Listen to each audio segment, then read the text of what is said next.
Hey guys, it's Hunter. Welcome back to another video. Now, Michael Kelly was one of the first brands, actually I think the first brand, to take a chance on my channel and send me a guitar for review way back in the day. And it's been too long since I've made another Michael Kelly video. But that ends today. So Michael Kelly actually has a ton of new models for 2020, and one that really caught my eye was this. The 63 OP. OP standing for open pore. Satin open pore finish on a $400 guitar. It feels super nice, and we'll get to all that in a second. First, we gotta hear what it sounds like. Let's take a closer look.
Now, Michael Kelly, if you haven't heard of them before, they've got a reputation for boutique-looking guitars at affordable price points. Highly figured veneer tops, ebony tops, burled maple tops, and the like. This $400 guitar is kind of like their mid-range, actually. And as I said, they were one of the first companies to support my channel way back, so thanks to them for sponsoring this video. So for now, let's get into it and talk through specs. So the 63 OP's bolt-on neck is made of maple. It looks like one piece, very nice. Macassar ebony fingerboard, 10-inch radius with 22 frets and a 25.5-inch scale length. Then this multi-piece body is not actually made of ash, which you might have thought when you first clicked on this video. It's actually made of a different wood native to Indonesia named Sunkai. Now, there are Sunkai plantations. It's a fast-growing wood. It's a very sustainable alternative to ash. It's got a highly defined grain. It feels very similar. Like, I am sure most people would never guess that this isn't ash. And maybe that's because most people don't even know that Sunkai is even a thing that exists, but, you know, then it's like a very subtle open pore. Like, it's a very thin satin, little open pores along the grain. Nothing too trypophobia-inducing. It feels really satisfying. Not normally something that you find on a sub $500 guitar. And it's the entire body, not just the top. So nice. Like, it is without a doubt one of my favorite features about this guitar. That being said, there is the weight. Ash, swamp ash in particular, because that's the one that most people are familiar with, has a reputation for being quite light, which isn't the case with this 63 OP. I mean, it's no 72 Les Paul, but it's still a good 8-ish pounds. So if you like the substantial feel of a heavy guitar, that's great news. But yeah, I love the look. The S shape has been done over and over and over again. It's hard to do something fresh without it looking over the top or cheesy. And yet, I mean, look at it. They've done just that. The entire guitar has this transparent red stain, front, back, neck, matching headstock. It looks really cool. Usually I'm not into pearloid pickguards. It can look like those plasticky window films, really tacky. But I don't know, something about this color and this finish, it really works. And I'm trying to visualize it in my mind, but I'm pretty sure this works better than if they had used like a regular white pickguard or something like that. For other features, we've got a synthetic bone nut. Awesome. Michael Kelly die-cast locking tuners. I'm gonna level with you here. They're not the best. They got the job done in the end, but they are a little jumpy. The bridge is not bad though. The lightly brushed saddles feel good, and unlike a lot of other proprietary trims on low-cost guitars, light to medium use doesn't throw it completely out of tune. Always a bonus in my book. Alright, so we've established it's a good looking guitar, as I've come to expect from Michael Kelly. And more good news, it's not just a looker, it's fun to play too. 10-inch fingerboard radius, always nice to see. A lot of times import factories that produce the more budget-friendly models end up sticking flatter fingerboards on guitars. Not this one, it's more typical on what you'd find on your more traditional S styles. Satin maple neck to match the body, it feels quick. It's also a little neck heavy even when sitting down, if that matters to you. Now I should mention, this being $400, there are some of those quirks associated with more affordably priced guitars. The fingerboard edges could be rounder, the fret ends could be smoother, but again, these are things that are typical of sub 500 guitars in general, and nothing that in any way ruined my playing experience. And there's a really interesting take on the beveled neck joint for better upper fret access. It looks super modern. Now with this particular unit, it's shipped directly from Michael Kelly. In addition to being in stock at your local Sam Ash, whenever it's safe for them to open again, they also ship direct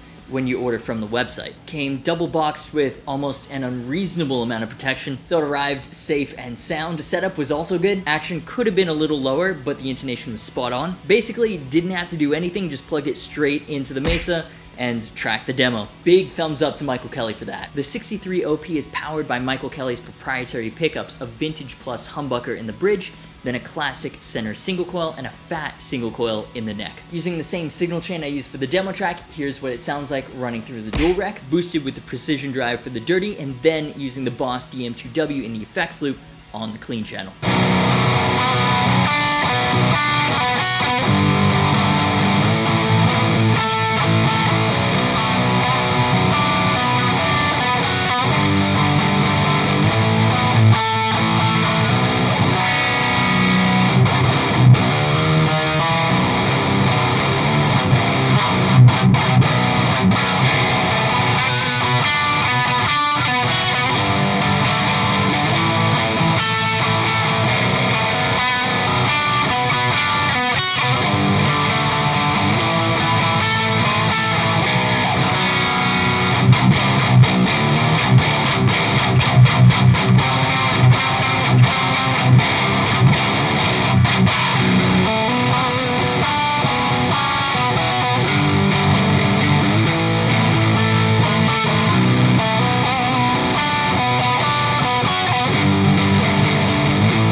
not gonna lie. Usually with proprietary pickups in guitars around this price range, I always expect to be disappointed. And I don't mean any disrespect to any company. I understand when you're trying to make a great playing guitar at an affordable level, there are certain areas where you have to make compromises. Usually, pickups are the first area to be sacrificed. But you know what? These pickups, the bridge humbucker especially, really surprised how nice it was. Well balanced, played really nicely with the dual rack, and a lot of gain. Honestly, that's mostly what I look for in a pickup. And then single coils for cleans and leads. What's to hate? So with this guitar, again, I could go over the whole it's amazing what you can get for your money nowadays thing. Like $400 for a guitar that plays and sounds good right out of the box, that's awesome. Highlighting how good affordable guitars are nowadays and how much instrument you can get for the money, that's always been one of the main themes of the guitars that I like to showcase. But here's what I found sets Michael Kelly apart. Here's what makes them special. Usually when you've got guitars that have modern looks and features, your satin open pore finishes, your locking tuners, those advancements, especially on the more affordable side of things, are generally only being applied to metal focused guitars. Now this 63 OP, it does the metal thing, I can vouch for that, but with a 10-inch fingerboard radius traditional style pickups, it's not really a metal focused guitar. And that's awesome. It's always confused me why so many non-metal guitars still don't come with modern features like locking tuners. Like, why? Locking tuners are just convenient, whether you play metal or not. And that's kind of the niche that Michael Kelly fills. Classic shapes, interesting finishes, modern features built for versatility, not just metal, at accessible price points. Link to their website will be in the description if you want to check this out or anything else. They also make a bunch of interesting T-shapes, including an insane triple 50 with the triple single pickup configuration that'll be on the channel shortly. So make sure you're subscribed and have all notifications turned on so you don't miss that one. And if you enjoyed this video, do me a favor and hit the like button. These are of course just my opinions and I'd love to know what you think, so let me know in the comments. Thanks to Michael Kelly for sending this guitar for the review and to Luke for mixing everything. Social media, merch, and Discord server links are in the description. As always, thanks so much for watching. You've been awesome and I'll see you for the next video.